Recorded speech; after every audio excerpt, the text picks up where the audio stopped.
Hello friends, this is Sumit and welcome back to my YouTube channel Dear Learner Academy. एक बार फिर से आप सबका डियर लर्नर एकेडमी में स्वागत है। प्यारे साथियों, आज है 1 अक्टूबर 2024 और 1 अक्टूबर 2024 के जितने भी इम्पोर्टेंट क्वेश्चन बन सकते हैं वह सब हम इस वीडियो में डिस्कस करने वाले हैं।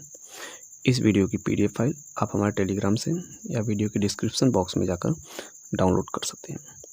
तो चलिए बिना किसी देरी के हम स्टार्ट करते हैं आज का अपना करंट अफेयर्स का सेशन। आज का हमारा पहला प्रश्न है, किस कंपनी ने एआई क्वांटम अनुसंधान के लिए ऑकलैंड विश्वविद्यालय के साथ साझेदारी की है? तो इसके ऑप्शन है इन्फोसिस, टेक महिंद्रा, विप्रो या टीसीएस। तो इसका जो सही जवाब है वह है आपका कौन सा? टेक महिंद्रा। टेक महिंद्रा ने आर्टिकल इंटेलिजेंस यानी एआई, मशीन लर्निंग और क्वांटम कंप्यूटिंग में नवाचार को बढ़ावा देने के लिए ऑकलैंड विश्वविद्यालय के साथ साझेदारी की है। यह सहयोग स्वास्थ्य सेवा, बैंकिंग और सरकार जैसे क्षेत्रों पर केंद्रित है, जिसका उद्देश्य उद्योग अकादमी साझेदारी को बढ़ावा देना, स्पाइकिंग न्यूरल नेटवर्क और क्वांटम सुरक्षा जैसी उन्नत तकनीकों की खोज करके साझेदारी ऐसे नवाचारों को आगे बढ़ाने का प्रयास करती है जो दवा खोज और व्यक्तिगत स्वास्थ्य सेवा को महत्वपूर्ण रूप से प्रभावित कर सकते हैं। ठीक, चलते हैं हम अपने अगले प्रश्न की तरफ। देखते हैं हमारे अगले प्रश्न में क्या दिया गया है।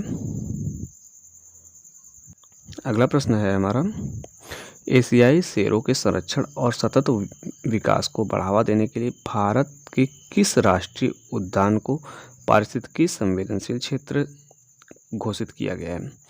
तो इसका जो सही जवाब है वह है आपका गिर राष्ट्रीय उद्यान। ठीक है, गिर राष्ट्रीय उद्यान को एशियाई शेरों के संरक्षण और सतत विकास को बढ़ावा देने के लिए पारिस्थितिकी संवेदनशील क्षेत्र घोषित कर दिया गया है। ठीक, चलिए हम अपने अगले प्रश्न की तरफ बढ़ते हैं।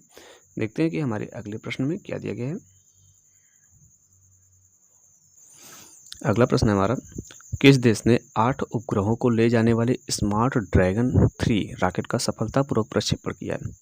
इसके ऑप्शन है, ऑप्शन ए रूस, option B Japan, option C America या ऑप्शन डी चीन। तो इसका जो सही जवाब है वह है आपका कौन सा? चीन। ठीक है, अब चीन ने किया है तो चलिए इसके बारे में थोड़ा सा जान लेते हैं।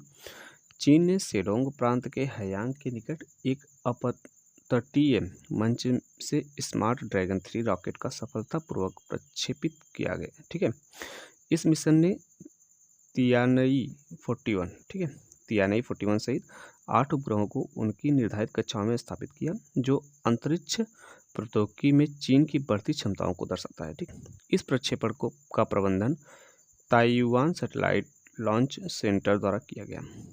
अब चलते हैं हम अपने अगले प्रश्न की तरफ। देखते हैं कि हमारे अगले प्रश्न में क्या दिया गया है। इसका जो सही जवाब था वो होता था चीन। ठीक, अब हमारा अगले प्रश्न क्या दिया गया देखते हैं। विश्व पर्यटन दिवस प्रतिवर्ष किस तारीख को मनाया जाता है? इसके ऑप्शन है, ऑप्शन ए 27 सितंबर, ऑप्शन बी 10 अक्टूबर, ऑप्शन सी 15 अगस्त या ऑप्शन डी 5 नवंबर। तो इसका जो सही जवाब है, विश्व पर्यटन दिवस प्रतिवर्ष 27 सितंबर को मनाया जाता है। ठीक, 27 सितंबर इसका सही जवाब है। अब देख लेते हैं इसके बारे में। विश्व पर्यटन दिवस हर साल 27 सितंबर को वैश्विक स्तर पर पर्यटन के सामाजिक, सांस्कृतिक और आर्थिक महत्व को पहचानने के लिए मनाया जाता है। इस आयोजन की शुरुआत सबसे पहले 1980 में संयुक्त राष्ट्र विश्व पर्यटन संगठन यानी UNWTO द्वारा की गई थी। ठीक, 2024 का थीम पर्यटन और शांति है और इस बात पर प्रकाश डालता है कि पर्यटन किस तरह वैश्विक शांति, सतत विकास और सांस्कृतिक आदान प्रदान को बढ़ावा देता है। इस साल जॉर्जिया को मेजबान देश के रूप में चुना गया, जो शांति और समझ के वाहक के रूप में पर्यटन को बढ़ावा देने में अंतर्राष्ट्रीय ध्यान को दर्शाता है। तो इसका जो सही जवाब था ये क्या था? 27 सितंबर। ठीक, विश्व पर्यटन दिवस की बात करें तो 27 सितंबर और विश्व पर्यावरण दिवस की बात करें तो 5 जून। ये आप याद रखिएगा, विश्व पर्यटन दिवस 27 सितंबर। ठीक, चलिए हम अपने अगले प्रश्न की तरफ बढ़ते हैं। देखते हैं हमारे अगले प्रश्न में क्या दिया गया है। अगला प्रश्न है हमारा, भारत में घरेलू हिंसा से महिलाओं का संरक्षण अधिनियम किस वर्ष लागू किया गया था? इसके ऑप्शन है, option A 2010, option B 2005, option C 1998 या ऑप्शन डी 2015। तो इसका भी जो सही जवाब है वह है आपका 2005। भारत में घरेलू हिंसा से महिलाओं का संरक्षण अधिनियम 2005 में लागू किया गया था। घरेलू हिंसा से महिलाओं की सुरक्षा अधिनियम 2005 भारत में एक ऐतिहासिक कानून है जिसका उद्देश्य सभी घरेलू रिश्तों में महिलाओं को घरेलू दुर्व्यवहार से बचाना है, चाहे उनका धर्म या सामाजिक स्थिति कुछ भी हो। यह अधिनियम एक नागरिक संहिता के रूप में कार्य करता है जिसे किसी भी प्रकार की घरेलू हिंसा के विरुद्ध सुरक्षा और कानूनी उपाय प्रदान करके महिलाओं के संवैधानिक अधिकारों की रक्षा के लिए डिजाइन किया गया है। ठीक, तो अगर पूछे कि घरेलू हिंसा से महिलाओं का संरक्षण अधिनियम कब किस वर्ष लागू किया गया, 2005 में। ठीक, चलिए अगले प्रश्न की तरफ बढ़ते हैं, देखते हैं हमारे अगले प्रश्न में क्या दिया गया है। अगला प्रश्न दिया गया क्या, ग्लोबल इनोवेशन इंडेक्स 2024। ठीक, ग्लोबल इनोवेशन इंडेक्स 2024 में भारत की रैंकिंग क्या है। इसके ऑप्शन है, ऑप्शन ए 39वें, ऑप्शन बी 40वीं, ऑप्शन सी 45वीं या ऑप्शन डी 50वीं। तो इसका भी जो सही जवाब है वह है आपका ऑप्शन ए 39वें। ग्लोबल इनोवेशन इंडेक्स 2024 में भारत की रैंकिंग 39वीं है। भारत ने ग्लोबल इनोवेशन इंडेक्स 2024 में 133 वैश्विक अर्थव्यवस्थाओं में 39वां स्थान प्राप्त किया, जो 2015 में इसकी 81वें स्थान से उल्लेखनीय सुधार दर्शाता है। ठीक, 2015 में कौन सा स्थान था, 81वां, इस समय कौन सा है, 39वां। ठीक, तो ये बहुत ही अंतर है। ठीक, चलिए अगले प्रश्न की तरफ बढ़ते हैं, देखते हैं हमारे अगले प्रश्न में क्या दिया गया।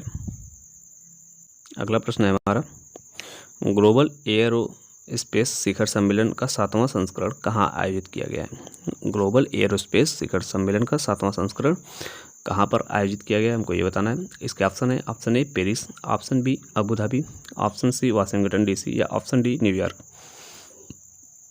तो इसका जो 7वां शिखर सम्मेलन है ये आपका अबू धाबी में, ठीक है, आयोजित किया गया है। ठीक, इसके बारे में देखते हैं। ग्लोबल एयरोस्पेस समिट का 7वां संस्करण 25-26 सितंबर को अबू धाबी में आयोजित किया गया, जिसमें एयरोस्पेस, अंतरिक्ष और रक्षा क्षेत्रों में स्थिरता, युवा जुड़ाव और नवाचार पर ध्यान केंद्रित किया गया। चलिए अगले प्रश्न की तरफ बढ़ते हैं, देखते हैं हमारे अगले प्रश्न में क्या दिया गया।